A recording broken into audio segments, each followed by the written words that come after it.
శ్రీమాత్రే నమః. సద్గురు జ్యోతిష్యాల నుండి 2026 ఆగస్టు నెల రాశి ఫలితాలు మనం ఇప్పుడు చూడబోతున్నాం. ప్రతి ఒక్కరికి జాతకం అంటే ఒక క్యూరియాసిటీ.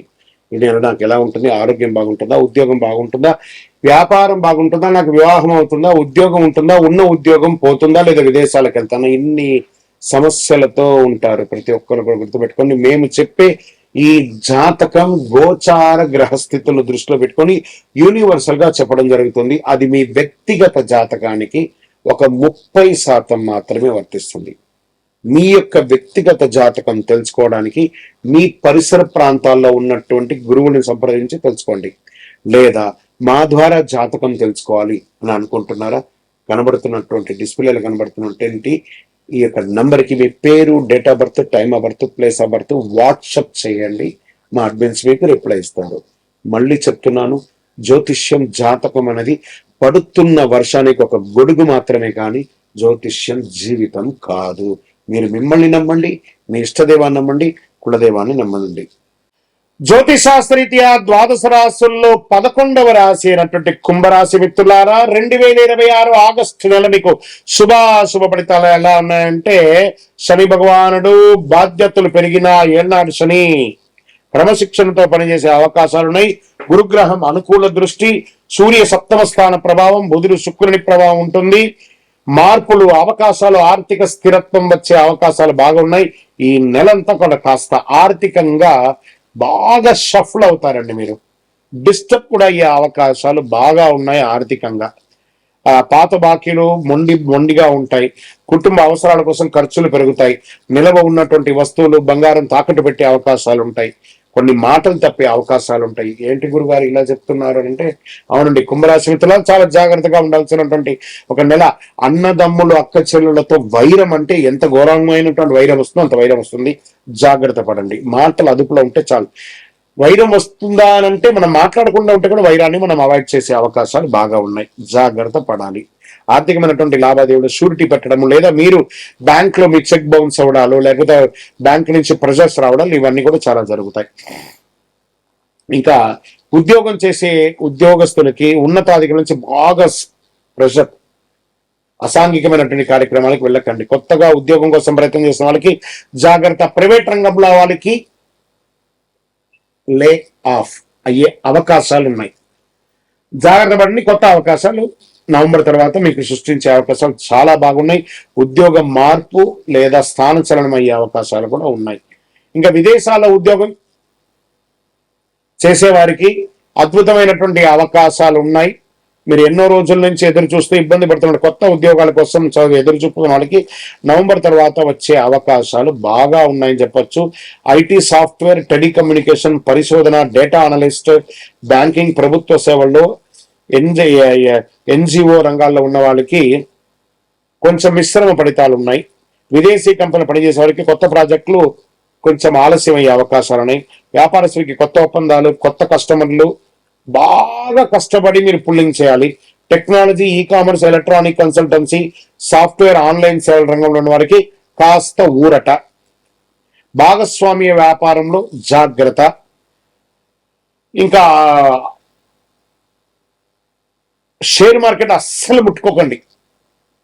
కుటుంబ సభ్యుల యొక్క మధ్య వాగ్వివాదాలు తగ్గించండి. ఇంట్లో ప్రశాంతత లేకుండా ఉంటారు. ప్రేమిక మాటల్లో సహనం పాటిస్తే సంబంధం పెరుగవుతుంది. ఇంకా ఆరోగ్యం పట్ల నరాల బలహీనత, కాళ్ళ నొప్పులు, రక్తస్రవణ సమస్య, నిద్రలేనితనం ఇవన్నీ ఎక్కువ ఉంటుంది. కాబట్టి ఏమో ఒక చిన్న శస్త్రచికిత్స కూడా అవ్వచ్చేమో. మంచి డాక్టర్ను సంప్రదించండి. ఒక మాస్టర్ చెకప్ చేసుకోండి. ఇంకా ఉన్నత విద్య కోసం ప్రయత్నం చేస్తున్నటువంటి విద్యార్థులు, పరిశోధన, పోటీ పరీక్షలు సిద్ధమవుతున్న వారికి కాస్త మాస ద్వితీయంలో ఆశాజనకంగా ఉంటుంది. రైతులకి వ్యవసాయంలో కొత్త పద్ధతులు అనుసరిస్తే మంచి ఫలితాలు ఉంటాయి. పప్పు ధాన్యాలు, నూనె గింజలు, వాణిజ్య వంటలు సాగు చేసే రైతులకు అనుకూలం. ప్రభుత్వ పథకాలు కాస్త ఆలస్యమయ్యే అవకాశాలను కానీ వస్తుంది. ఇంకా cinema, television, YouTube, social media, రచన, సంగీత రంగంలో ఉన్న వాళ్ళకి అవకాశాలు మిశ్రమంగా ఉన్నాయి. కొత్త ఒప్పందాలు జాగ్రత్త. రాజకీయ నాయకులకి ప్రజా జీవనంలో విశ్వసనీయత కోల్పోయే అవకాశాలు కాస్త ఎక్కువ కనబడుతున్నాయి. ప్రజా సమస్యలు స్పందించి మంచి పేరు తెచ్చుకోవడానికి ప్రయత్నం చేయండి. విదేశీ అవకాశాలు కాస్త పోస్ట్పోన్ అయ్యే అవకాశాలు ఉన్నాయి. కోర్టు కేసులో కాస్త మీకు ప్రతికూలంగా వచ్చే అవకాశాలు ఉన్నాయి, జాగ్రత్త. భాగస్వామ్య వ్యవహారం తొందరపడద్దు, ఆరోగ్యాన్ని నిర్లక్ష్యం చేయొద్దు, ఇతరుల మాటలు పూర్తిగా నమ్మొద్దు, అవసరం లేని ఖర్చులు తగ్గించుకోండి, చట్టపరమైన పత్రాలన్నీ పూర్తిగా చదివి సంతకం పెట్టండి. ప్రతి శనివారం శనిదేవుని ప్రార్థన చేయండి. ఓం శనైశ్వరణ భగవంతుడా, ఇంతవరకు నన్ను ఇన్ని ఏళ్లుగా నన్ను ట్యూన్ చేస్తున్నావు, ఇంకనూ నేను సిద్ధంగా ఉన్నాను భగవంతుడా, ఎన్ని సమస్యలు వచ్చినా నేను భయపడట్లేదు, ఆ సమస్యలకు కావాల్సినటువంటి శక్తిని ఇవ్వండి ఎదుర్కోవడానికి అని చెప్పి దేవుణ్ణి ప్రార్థన చేయండి. హనుమాన్ చాలీసా పారాయణ చేయండి.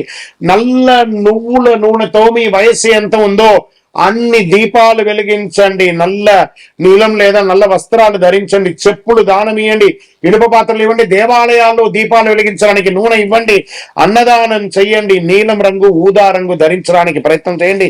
8 మరియు 4 అనే ఒక సంఖ్యని ఎక్కువ వాడండి. శనివారం బుధవారం మీకు చాలా కలిసి వస్తుంది. మీ వయసు ఎంత ఉందో అన్ని దీపాలు వెలిగించండి. ఇంకా కరుంగాలి మాలను ధరించండి, శని ప్రీతి పొందుతారు. అద్భుతమైన కరుంగాలి మాలకు మన దగ్గర సంప్రదించండి, మీకు అందుబాటులో అందిస్తాం. విజయోస్తు. శ్రీమాత్రే నమః. సద్గురు జ్యోతిష్యాలయ నుండి ఒక అద్భుతమైనటువంటి విశ్లేషణ. శ్రావణ మాసంలో విశేషాలు ఏంటి, ఏ దేవుని పూజించాలి, ఏ పూజలు చేయాలి, ఏ విధమైనటువంటి ఆహారం తీసుకోవాలి, ఏ విధమైనటువంటి వ్రతాలు ఉండాలి అని మనం శ్రావణ మాసం గురించి కొంచెం మాట్లాడుకుందాం. శ్రావణ మాసం హిందూ సంప్రదాయాలు అత్యంత పవిత్రమైన నెలలో ఒకటి. వర్షాకాలంలో వచ్చే ఈ మాసం శివుడు, మహావిష్ణు, మహాలక్ష్మీదేవి, నాగదేవతలు, శ్రీకృష్ణుడు వంటి దేవతల ఆరాధనకు ఎంతో శుభప్రదమైనటువంటిగా భావిస్తారు. ఈ నెలలో పూజించే పూజలు, జపాలు అనేక రకమైన ఫలితాలు ఇస్తాయి. పరమశివుడు శ్రవణ మాసాధిపతి. శ్రావణ మాసంలో ప్రధానంగా పరమశివుడికి ఆరాధన అత్యంత శ్రేష్టకరం. ఎలా పూజించాలి? శివలింగానికి అభిషేకం చేయాలి. ఓం నమ శివాయ అనే మంత్రాన్ని 108 సార్లు జపం చేయాలి. పాలు, నీరు, తేనె, చెరుకు రసం, బిల్వదళాలతో అభిషేకం చేయాలి. రుద్రాభిషేకం, మహన్యాసపూర్వక ఏకాదశ రుద్రాభిషేకాలు కూడా చేయొచ్చు. దీనివల్ల ఆరోగ్యం, ఐశ్వర్యం, పాపక్షయం, శనిరాహు కేతు దోషాల ఉపశమనం జరుగుతుంది. శ్రీ మహాలక్ష్మీదేవిని కూడా శ్రావణ మాసంలో ప్రతి శుక్రవారం మహాలక్ష్మి ఆరాధన విశేష ఫలితాలు ఇస్తుంది. వరలక్ష్మి వ్రతం కూడా చేస్తారు. కమల పూలు లేదా తెల్లని పూలతో అర్చన చేస్తారు. శ్రీశక్తి లక్ష్మి అష్టోత్తర పారాయణ చేస్తారు. నెయ్యి దీపం వెలిగిస్తారు. దీనివల్ల ధనవంతులు అవుతారు, కుటుంబ సౌఖ్యం పెరుగుతుంది, వ్యాపారాభి పెరుగుతుంది. శ్రీ మహావిష్ణువుని కూడా ఈ శ్రావణ మాసంలో ఆరాధించడం, శ్రావణ మాసంలో ఏకాదశి రోజున మహావిష్ణు ఆరాధించడం అత్యంత శుభప్రదం. విష్ణు సహస్రనామ పారాయణం, ఓం నమో నారాయణ, ఓం నమో భగవతి వాసుదేవాయ మంత్రం చెప్పండి. పాప విమోచన, మనశ్శాంతికి శ్రేయస్సుస్తుంది. మరి ఈ శ్రావణ మాసంలో నాగదేవతలు ఎందుకు పూజిస్తారు? ఈ మాసంలో వచ్చే నాగపంచమి రోజు నాగదేవతల ఆరాధనకి ప్రత్యేక ఆరాధన ఉంది. నాగదేవతలకి పాలు కాకుండా పసుపు కుంకుమ పూలతో పూజ చేయడం శాస్త్ర సమ్మతంగా భావించబడింది. అందుకని పాల పుట్టలో తీసుకెళ్ళి లీటర్ పాలు పోతే అది ఎక్కడ ఉంటుంది? సుబ్రహ్మణ్య స్వామిని దర్శించుకోవడం శుభప్రదం. నాగదోష నివారణ, సంతాన ప్రాప్తి, కుటుంబంలో కలతలన్నీ కూడా తొలగిపోతుంది. శ్రీ సుబ్రహ్మణ్య స్వామి ఆరాధన కూడా ఉంది. ప్రతి మంగళవారం లేదా షష్ఠి తిథుల నాడు సుబ్రహ్మణ్య స్వామిని పూజించడం మంచిది. ఓం శరవణభాయ నమః జపం చేయడం, కుంకుమార్చన చేయడం, పాలాభిషేకం చేయడం, దీనివల్ల వివాహాటంకాలు తొలగి సంతాన సౌభాగ్యం పెరుగుతుంది. శ్రీకృష్ణుడి కూడా ప్రార్థన చేస్తున్నాం. ఇదే రోజు కృష్ణాష్టమి అన్నీ వస్తుంది కదా. శ్రీకృష్ణ జన్మాష్టమి, శ్రావణ మాసంలో వచ్చే శ్రీకృష్ణ జన్మాష్టమి రోజు శ్రీకృష్ణ ఆరాధన విశేష ఫలితాలు ఇస్తుంది. గీతాపారాయణం, ఓం కృష్ణాయ నమః, వెన్నపాలు, పండ్లు నైవేద్యం చేయండి. అన్ని రకాలుగా జరుగుతుంది. సంతాన శ్రేయస్సు, విద్య, ఆనందము అన్ని పొందుతారు. ఏ వారంలో ఏ పూజ చేస్తే ఈ శ్రావణ మాసంలో బాగుంటుందంటే సోమవారం పరమశివుడికి, మంగళవారం సుబ్రహ్మణ్య స్వామి హనుమంతుడికి, బుధవారం మహావిష్ణువు అయ్యప్ప స్వామికి, గురువారం దక్షిణామూర్తి శ్రీమన్నారాయణుడికి, శుక్రవారం మహాలక్ష్మి ముగ్గురు అమ్మకు ప్రార్థన చేయడం, శనివారం శనిదేవునికి, హనుమంతుడికి, ఆదివారం సూర్యనారాయణ ప్రార్థన చేయడం మంచిది. ఈ మాసంలో చేయవలసినటువంటి దానాలు ఏమైనా ఉన్నాయా అంటే అన్నదానం అన్నిటికంటే మంచిది, గోసేవ మంచిది, వస్త్రదానం మంచిది, పండదానం మంచిది, విద్యార్థులకు పుస్తక దానం మంచిది, దేవాలయాల్లో దీపారాధనకు నూనె ఇవ్వడం మంచిది. సరే, ఈ శ్రావణ మాసంలో మనం ఏమేమి చేయకూడదు అంటే అసత్యం మాట్లాడకూడదు, పెద్దలను అవమానించకూడదు, ఆహారాన్ని వృధా చేయకూడదు, కోపం, ద్వేషం, అనవసరమైనటువంటి వాగ్వివాదాలకి దూరంగా ఉండడం, ధర్మ విరుద్ధమైనటువంటి పనులు చేయకూడదు. శ్రావణ మాసం యొక్క ప్రధానంగా మనం ఏం చెప్పుకుంటామంటే శివారాధనతో పాపక్షయం, లక్ష్మీ ఆరాధనతో ఐశ్వర్యం, విష్ణుభక్తితో శాంతి, ధనధాన్యాల ప్రాప్తి అవుతుంది అని చెప్పి శ్రావణ మాసాన్ని మంచిగా పండగ వాతావరణంతో కూడిన ప్రతిరోజుగా భావించి అందరూ పూజించుకోండి. ఉపవాసాలు కూడా ఉండడానికి ప్రయత్నం చేయండి. ఆరోగ్యంగా ఉంటారు, ఐశ్వర్యంగా ఉంటారు, సంతోషంగా ఉంటారు. విజయోస్తు.